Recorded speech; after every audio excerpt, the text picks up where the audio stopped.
Franck Ferrand raconte sur Radio Classique.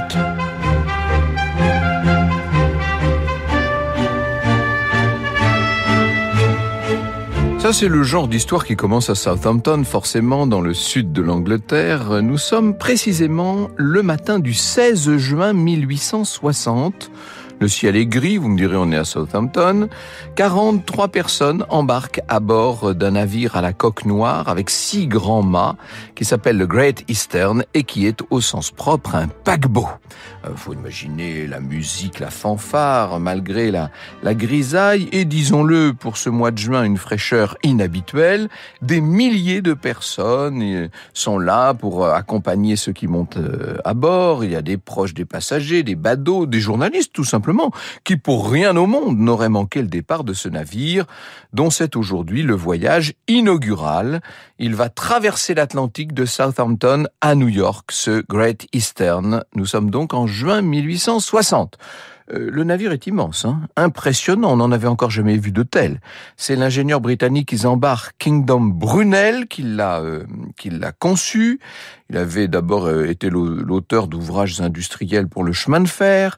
Après, il s'est spécialisé dans les bateaux à vapeur. Il a mis au point de grands paquebots et le Great Eastern est entièrement construit en acier. Ça, c'est pour l'époque une nouveauté incroyable. Il fait 211 mètres de long, 25 mètres de large, 18 mètres au-dessus de la ligne de flottaison, le plus grand navire du monde, qui utilise, et ça non plus, ça n'était pas habituel du tout à l'époque, qui utilise 3 modes de propulsion. Il y a une hélice, des roues à aubes et, bien sûr, de la voile. Il faut 30 tonnes de charbon par jour. Je vous ai bien dit 30 tonnes de charbon par jour pour alimenter les 10 chaudières où travaillent 200 chauffeurs. C'est extraordinaire. Les passagers sont des Britanniques, des Américains, des Russes. Alors il y a 30 Britanniques, 11 Américains, 2 Russes, et puis 2 journalistes et les 3 directeurs de la compagnie du Great Eastern. Et l'envoyé spécial du New York Times écrit « Ce fut la première traversée océanique du navire qui avait fait le plus parler de lui, qui avait provoqué le plus de commentaires, le plus d'admiration, le plus d'intérêt dans le monde entier depuis l'Arche de Noé. » Bon, c'est peut-être une exagération de scribouillard, mais enfin, il y a quelque chose de vrai là-dedans. L'équipage comprend 418 hommes. Le commandant s'appelle John Vine Hall. C'est un homme tout à fait chevronné, astronome, ingénieur civil respecté, présenté comme le meilleur marin de la flotte de commerce anglaise des Indes, le premier officier à qui le ministre du Commerce est accordé un brevet pour commander un navire à vapeur.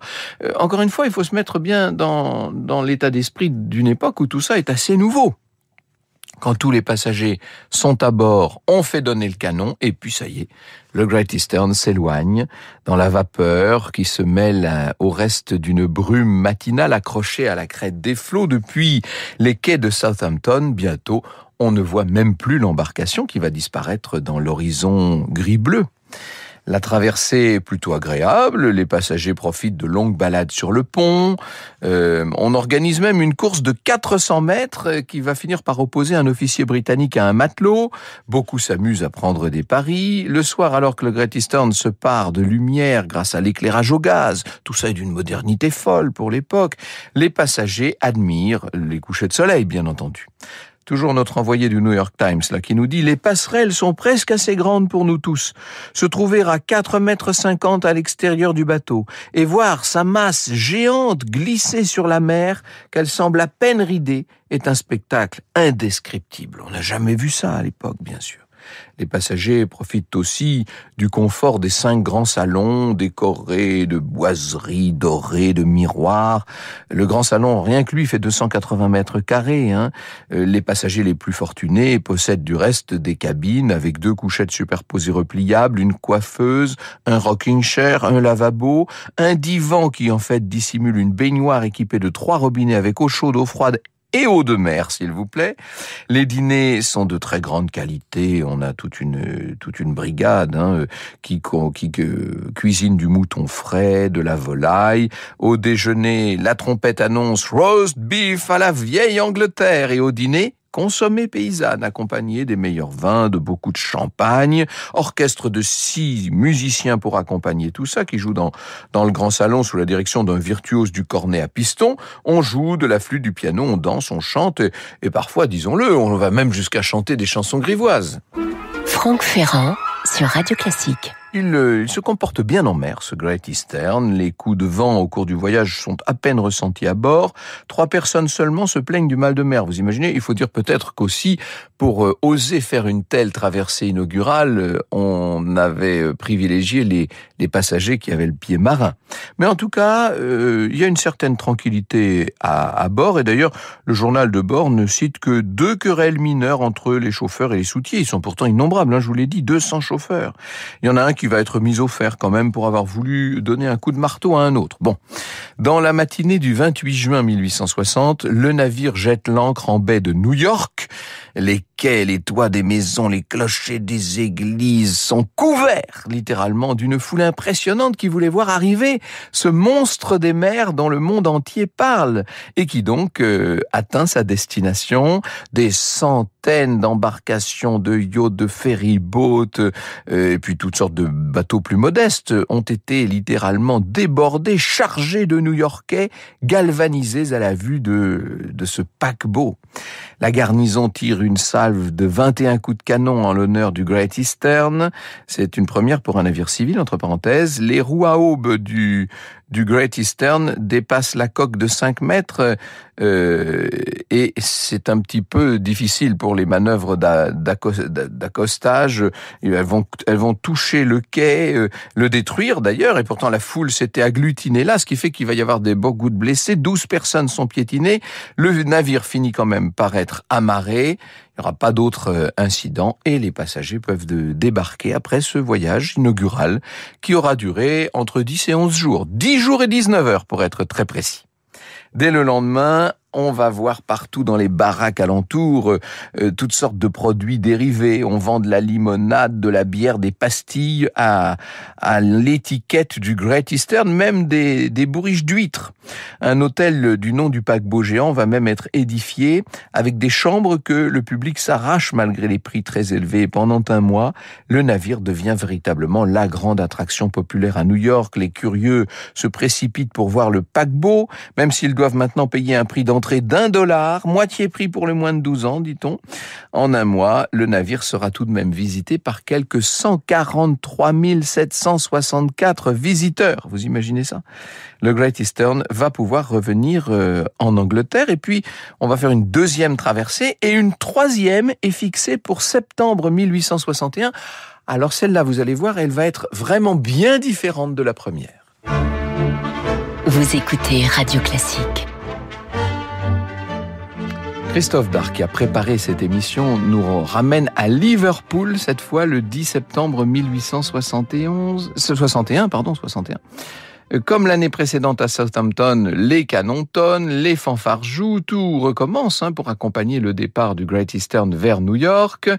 C'est un petit peu pareil, les mêmes regards admiratifs, les acclamations. Il y a d'ailleurs beaucoup plus de public que la première fois, parce que évidemment, on connaît maintenant le Great Eastern un peu partout. Les gens se massent sur les rives du fleuve Mersey pour voir partir ce navire. 300 000 personnes se sont donné rendez-vous.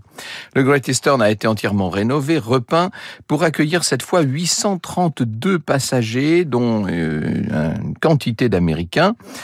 Et le surlendemain, aux premières heures du jour, les choses se gâtent. Il fallait bien que ça finisse par arriver. Et la voilà, la tempête. Les vagues sont hautes, note un passager.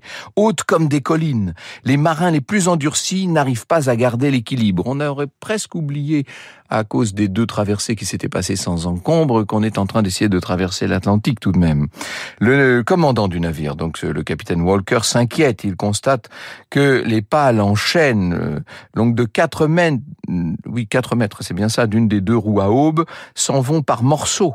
Elles ne résistent pas à la violence de la houle. La roue frotte contre la coque, alors il va actionner le télégraphe pour arrêter le mécanisme de la roue par crainte qu'elle ne perce qu'elle ne fasse un trou dans la coque. Et pour ne rien arranger, il y a 2 gros barils d'huile de poisson qui tombent et qui s'ouvrent, et ces flots d'huile se répandent, charriant une odeur atroce sur le navire. Ça ne met pas les gens de bonne humeur, et le vent pendant ce temps-là est en train de devenir insurmontable, de plus en plus violent. La roue tribord est littéralement arrachée. Elle est, dit-on, emportée par une seule lame. Il y a à bord un passager qui s'appelle Corwin et qui écrit son journal. Il dit « Le Great Eastern est le berceau qui sait le mieux ce qu'il veut. L'homme le plus âgé n'a jamais été bercé autant de toute sa vie que nous le sommes aujourd'hui. » Bon, ça s'appelle faire preuve d'un certain humour, montrer contre mauvaise fortune bon cœur. À chaque coup de roulis, les canots de sauvetage menacent de se décrocher. Finalement, il y en a un qui est désarrimé, qui va briser l'autre roue en morceaux, et dans le même temps, la grosse mèche d'une colonne de fonte de 22 cm d'épaisseur est cisaillée à 60 cm au-dessus des roulements. Bref, ça veut dire que plus rien maintenant ne la maintient, qu'elle tourne dans le vide, et sans la mèche, le gouvernail heurte l'hélice et va l'endommager. Le Great Eastern a maintenant perdu tout moyen de propulsion, et imaginez cette gigantesque masse d'acier ballottée dans des flots sans moteur, sans propulsion. Le capitaine Walker réunit ses officiers. Là, vraiment, c'est inquiétant. Le commandant recommande de ne rien dire aux passagers. Ça va être difficile de leur cacher la catastrophe quand même. Il donne l'ordre à 8 hommes de faire semblant de tenir la barre. Alors que vous aurez bien compris que cette barre, elle est hors d'usage. Mais on fait semblant de continuer à la tenir pour donner le sentiment qu'on maîtrise quelque chose. Walker utilise tous les moyens du bord. Il fait hisser une voile de cap pour ramener le bateau dans le vent. Seulement, la voile, évidemment, devant la violence de ces vents-là, se déchire, elle part en lambeaux.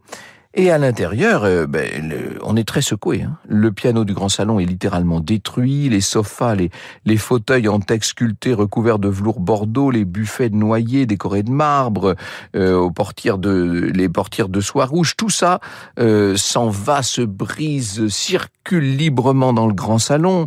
Les fauteuils font une chasse éperdue à ceux qui les occupaient quelques moments auparavant, note un passager. De nombreux passagers ont tenu le journal de cette catastrophe, donc on sait tout ça. Les stewards capturent les meubles qu'ils peuvent et les attachent comme des bêtes sauvages. Le poêle du salon s'en va carrément à la dérive et il va heurter la grande glace qui était fixée au coffrage de la cheminée, vous imaginez. Il tomba en 1000 morceaux, ce grand miroir, nous dit un autre passager, et blessa de nombreuses personnes. Je suis peut-être le plus touché, j'ai une coupure à la tête, le petit doigt d'émis, une dent cassée. Puisse le grand maître des vagues avoir pitié de nous cette nuit. Ça y est, l'humour est abandonné maintenant, les gens sont passés à la prière, ils ont très peur, et cet homme qui raconte cela est loin d'être le seul blessé. Le chirurgien de bord, le docteur Watson, qui était présent lors de la première traversée et qui a été très peu sollicité à l'époque, puisque je vous avais dit, tout s'était passé parfaitement. Alors là, maintenant, il ne sait plus où donner de la tête. Le pauvre homme, il est débordé. Le chroniqueur historique James Degan dit, il soigna 27 cas de fractures graves, une femme qui s'était cassé le bras, le boulanger qui avait une triple fracture de la jambe. Le chirurgien n'eut pas le temps de s'occuper de toute une collection d'yeux au beurre noir, de nez cassé et de contusions. Franck Ferrand sur Radio Classique. Quand on est à bord et que la tempête se déclenche, j'ai l'occasion d'être sur un transatlantique au milieu de l'Atlantique. Je vous assure, quand vous avez des creux de 12 mètres et des vagues hautes comme des immeubles qui arrivent, c'est un peu impressionnant. Sauf que les navires d'aujourd'hui sont tout à fait prévus pour affronter ce genre de choses. À l'époque, c'était pas le cas. Et là, ça n'en finit pas. Les heures passent, l'ouragan ne s'arrête jamais. Une grande partie des cabines ont été inondées. Le capitaine Walker fait jeter par-dessus bord un espar de 4 tonnes qui va essayer de servir d'encre flottante. Le Great Eastern va retrouver un petit peu de stabilité quand même, mais c'est provisoire. Les lames passent maintenant par-dessus le pont, les châssis de verre finissent par céder et ça veut dire que des tonnes d'eau vont s'engouffrer maintenant à l'intérieur et ruisseler jusqu'au fond des cales. Une vague encore plus forte que les autres arrache une des cabanes à bestiaux du pont et va précipiter 2 vaches dans le salon réservé aux dames. Ça fait tâche évidemment.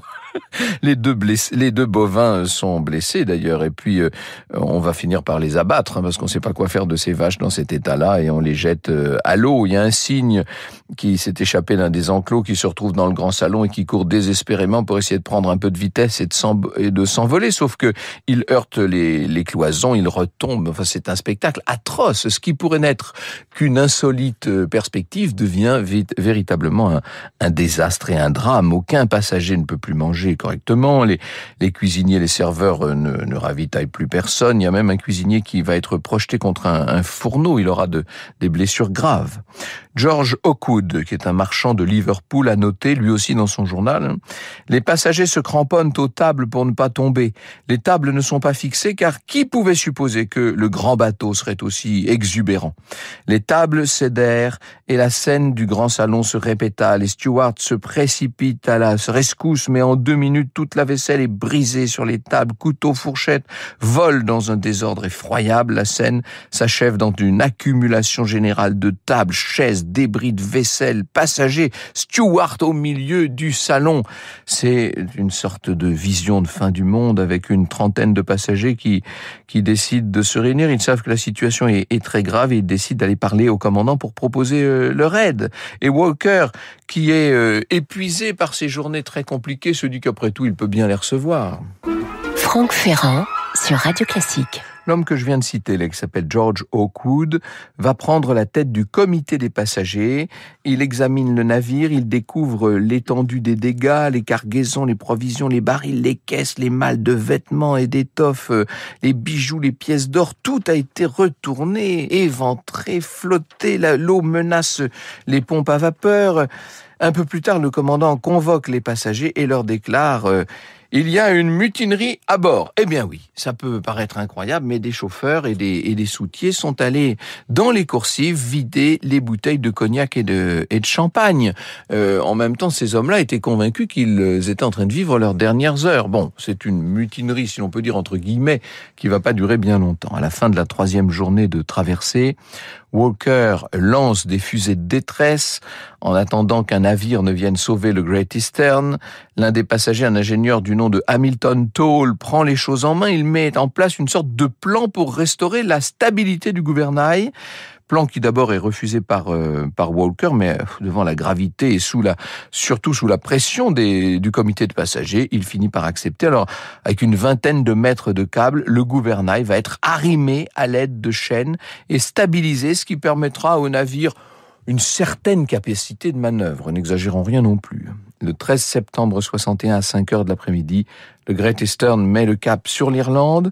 Au petit matin, après une nuit calme, des cris de joie retentissent. C'est un vapeur qui est la plus grosse unité du monde après le Great Eastern, qui s'appelle le Persia. Et ce Perse, si vous voulez, est en approche. Mais l'espoir est de courte durée parce que l'opération de remorquage est trop difficile et le Persia doit prendre la direction de New York avec tout ce qu'il a pu récupérer de papiers, de lettres importantes.